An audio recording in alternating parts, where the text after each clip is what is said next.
studied sculpture at the Slade. I did my BA and my MA there, and then I left and I started practicing straight away. The work I make now, it's got a very research-based approach to it, and it's quite expansive.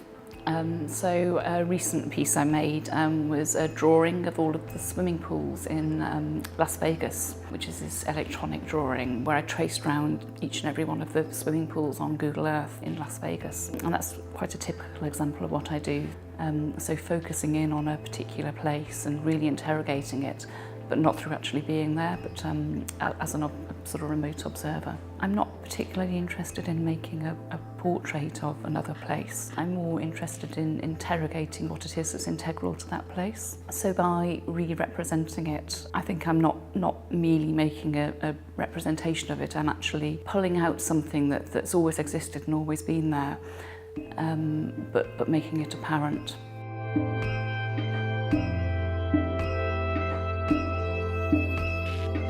Well, it just seemed like a brilliant opportunity to have a sort of focused period of time away from my own environment, be somewhere that I'm not familiar with, to have a studio for a month, because I don't have a studio, and create a new piece of work. It's certainly already given me a much more rigorous day-to-day working practice than I'd normally have at home. It's an amazing setup here with the flattened studio sort of closely connected, so that I've had a much more rigorous regime, as it were. And I've also been able to use the printmaking studio, and I've never made a print before in my life. It's been an amazing opportunity to engage with materials in a way that I haven't done before. So it's just opened up possibilities that I haven't previously considered.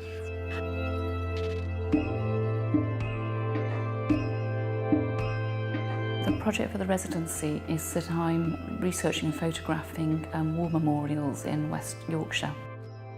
It was sort of the result of various different ideas I'd had brewing, colliding. One of the main ones was that I'd heard sort of various reports on the radio about war memorials being vandalised. A lot of them had bronze on them and so forth, and lead, so they were being stripped of this. And I realised that I'd never really sort of given much thought to war memorials. So in every, town and village. Effectively, they're sculptural forms, but we never think of them as sculptures. They're meeting points and points of remembrance at certain times of the year. But for most of the year, they're just there. They're being, taken up by urban planning is sort of encroaching on them, so they're becoming sort of slightly less visible. But it was particularly this reference to them being vandalised that suddenly made me feel as though they were actually quite vulnerable. And obviously they're approaching 100 years now, 100 years old. And that made me think about them as a collection rather than as individual units. And when I thought about them like that, it made me realise that there's this absolutely gigantic collection of variations on a form. So millions of obelisks and crosses, and obelisks with crosses, and Celtic crosses, and urns on pillars, and crosses on pillars. When I sort of imagined them all in one space, they suddenly became much more interesting. And that was why I sort of provisionally, and it is still provisionally titled Museum, because when I did imagine them all in one space, it suddenly became like this museum of slightly odd but omnipresent objects. Well, I think this is just a starting point for it, and obviously West Yorkshire is a bit arbitrary, and it's purely because this is where the art house is based. So I would like to extend it to at least the whole of the country.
Lizzie's residency pretty much perfectly encapsulates the purpose of the residency programme here. It's that it's developmental.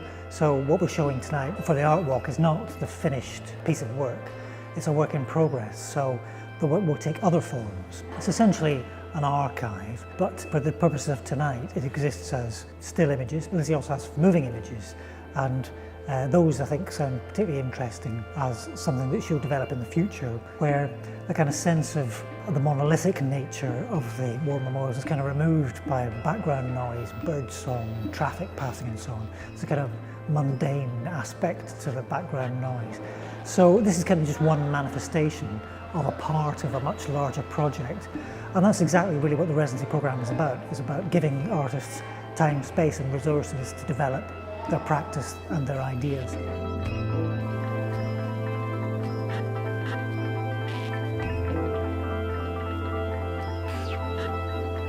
It's been brilliant living and having a studio so close to where I've been living, so I can use the studio 24/7. But I seem to have produced quite a lot of work and moved the work in a new direction as well, so it's been really productive. I didn't know what I was going to produce when I arrived here. I knew what I was going to produce in terms of images, but I didn't know how they were going to sort of manifest themselves in the project space. So yes, it's just evolved quite quickly in the last week, but no, I'm pleased with it. I'd like to make it into a very expanded project, so this is just the start for it really. And I'll definitely be carrying it on when I go back to my studio in London. I definitely recommend applying for the residency. It's quite extraordinary in what it has to offer in terms of funding and resources. There's no reason not to apply. Yeah, everybody should go for it.